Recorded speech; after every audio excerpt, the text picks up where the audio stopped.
Climate change.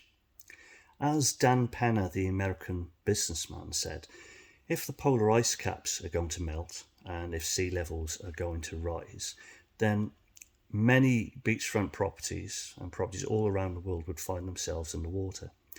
And yet banks regularly give 25-year plus mortgages on properties which they know full well are not going to find themselves underwater in the next 25 years or so. Similarly, with insurance houses, insurance companies would not provide insurance on properties that they knew full well would find themselves underwater. It's a very bad business model. Therefore, these financial companies know that climate change is not the catastrophe that we're told it's going to be. The history of climate change really started in 1972 in Stanford University. They came up with the idea and they suggested, well, if you can manipulate the price of energy, you can push the prices of pretty much everything up. You see, you don't just need energy to fuel your car or to warm your home. You need energy for agriculture. You need cheap energy for manufacturing, and therefore, if we can manipulate the price of energy, we can manipulate the price on pretty much everything that we want. Beyond that, Maurice Strong took the idea to the United Nations, and within the United Nations, the IPCC, the Intergovernmental Panel for Climate Change, was created. It is a political agenda, political movement, and they have less than 100 people that provide the consensus to say that climate change, man-made climate change, is something significant. In fact, 31,000 people, 31,000 scientists have written to the IPCC suggesting that their claims are wrong. So why is it that we know that the claims are wrong?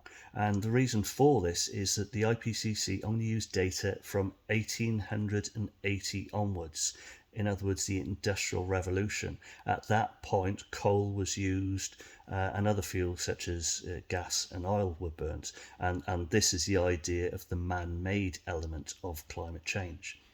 The problem with this argument is that pre-1880, when fossil fuels or abiotic fuels were not burnt into the atmosphere and water mills and windmills were used, we look back in history, and you can go back as far as you like, but let's start 2,000 years ago in the Roman warming period. How was it that during the Roman warming period that the Earth's temperature was typically about 2 degrees warmer than it is today? You go back 1,000 years, and in the medieval warming period, again, about 2 degrees warmer than it is today. And you go back to the 1600s, and in the 1600s, actually the temperatures were lower than today. In fact, there was a mini ice age, which we're still coming out of today. All of this data has to be discounted. They have to ignore it because it destroys the entire narrative from the IPCC. Now, what the IPCC say is that carbon dioxide, which by the way is a tiny, tiny trace gas, it's 0.0417% of the Earth's atmosphere, which is 417 parts per million.